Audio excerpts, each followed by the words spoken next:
بسم اللہ الرحمن الرحیم۔ السلام علیکم ورحمۃ اللہ وبرکاتہ۔ اس سے پچھلی ویڈیو میں ہم نے آتم ہتیا کرنے والوں کا قرآن اور حدیث کی روشنی میں کیا انجام ہے اس کو ذکر کیا تھا۔ آتم ہتیا کرنا اسلام میں کیسا ہے اس کو ذکر کیا۔ آج ہم یہ بتانا چاہتے ہیں کہ کیا اس آتم ہتیا کرنے والا ہمیشہ کے لیے جہنم کی آگ میں رہے گا۔ اللہ کے نبی نے فرمایا کہ جو آدمی اپنے آپ کو کسی دھاردار چیز سے قتل کر لے، زہر پی کر قتل کر لے، یا پہاڑ سے یا کسی اونچی جگہ سے گرا کر اپنے آپ کو قتل کر لے، وہ ہمیشہ جہنم کی آگ میں ہوگا، اور وہ ایسا ہی کرتا رہے گا جس طریقے سے اس نے اپنے آپ کو مارا ہے۔ زہر پی کر مارا ہے تو وہ جہنم کی آگ میں ہوگا اور زہر پیتا رہے گا۔ جلا کر مارا ہے تو وہ جہنم کی آگ میں ہوگا، جلتا رہے گا۔ جس شکل سے بھی اس نے اپنے آپ کو مارا ہے اس شکل میں وہ سزا بھگتتا رہے گا۔ تو حدیث میں یہ الفاظ آئے ہیں خالداً مخلداً فیہا ابدا۔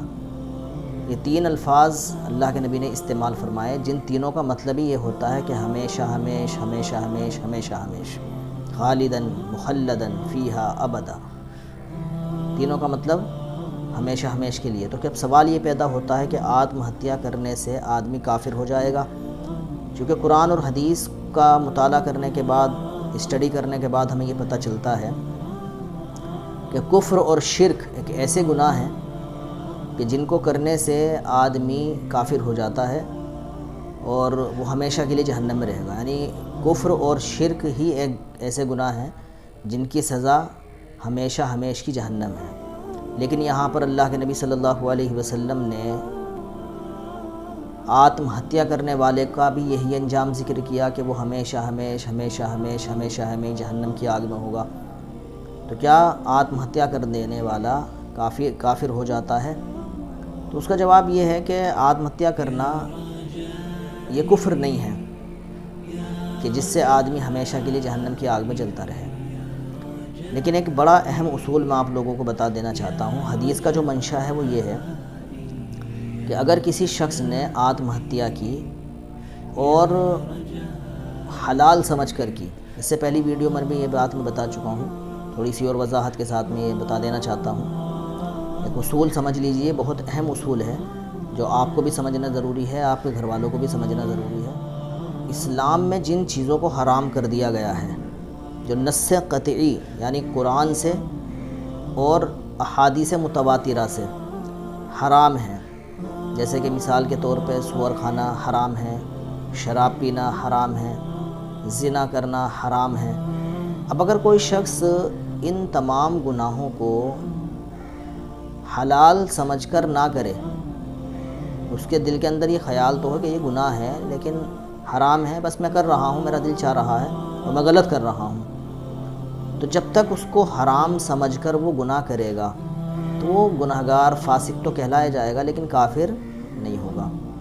لیکن ہاں، اگر کسی نے یہ تمام گناہ کہ جس کا حرام ہونا، زنا کرنا، شراب پینا، سود کھانا، رشوت لینا، چوری کرنا، اسی طریقے سے آتم ہتیا کرنا، یہ سبھی گناہ قرآن اور حدیث سے بالکل حرام ہیں، وضاحت کے ساتھ کلیئرلی۔ تو اب اگر کوئی شخص ان تمام گناہوں کو حلال سمجھ کر لے، کسی نے زنا کر لیا، کسی نے شراب پی لی، کسی نے سود کھا لیا اور یہ کہہ دیا، یہ سمجھ لیا کہ یہ میرے لیے حلال ہے، تو پھر یاد رکھیے کہ یہ شخص کافر ہو جائے گا۔ اور اگر حلال سمجھ کر اس نے یہ گناہ کیے اور دنیا سے چلا گیا بغیر توبہ کیے، بغیر اپنے ایمان کو صحیح کیے، تو پھر یہ شخص کفر پر مرا اور ہمیشہ جہنم کی آگ میں جلتا رہے گا۔ اب اس کی بخشش اور مغفرت کی کوئی گنجائش اسلام کے اندر نہیں ہے۔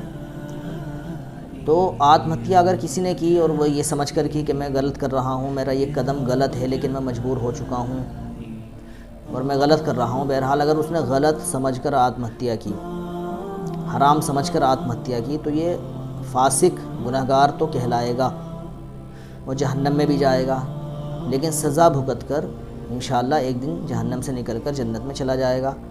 لیکن اگر کسی شخص نے آتم ہتیا حلال سمجھ کر کر لی، جائز سمجھ کر کر لی، تو اس نے اللہ کی حرام کی ہوئی ایک چیز کو حلال سمجھ لیا، تو یہ شخص کفر پر مرے گا، اور پھر اس کی بخشش کی اللہ کے یہاں پر کوئی گنجائش نہیں ہوگی، اور یہ ہمیشہ ہمیں جہنم کی آگ میں جلتا رہے گا۔ اس لیے میں آپ لوگوں سے مؤدبانہ درخواست کرتا ہوں، اپنے بھائی بہنوں سے، کہ اللہ کے واسطے حالات کا سامنا کیجئے، کسی بھی طرح کی سچویشن میں، کنڈیشن میں اللہ پر بھروسہ رکھیے، نا امید نہ ہوئیے، اور اس طرح کا قدم بالکل نہ اٹھائیے۔ خود بھی اور اپنے گھر والوں کو بھی یہ تمام باتیں بتائیں، تاکہ اللہ نہ کرے کل کو میرے گھر کا کوئی سدسیہ، آپ کے گھر کا کوئی سدسیہ، آپ کا کوئی فیملی ممبر، آپ کا کوئی دوست، کوئی رشتہ دار، کوئی پڑوسی، اللہ نہ کرے اس طرح کا قدم اٹھائے اور حلال سمجھ کر اٹھائے، تو یہ تو اور بڑا مسئلہ خطرناک ہو جائے گا۔ اس لیے سبھی دوست اس بارے میں خیال کرے اور اس بارے میں سوچے، اور اسی لیے یہ ویڈیو میں بنا بھی رہا ہوں، تاکہ زیادہ سے زیادہ آپ اس کو دکھائیں لوگوں کو اور سمجھائیں بات کو، کہ بھائی حالات کسی بھی طریقے کے ہو، اللہ کے سے کبھی نا امید نہیں ہونا۔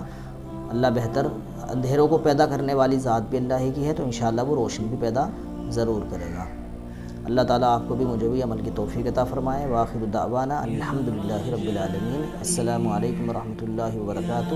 میرا بھارت مہان۔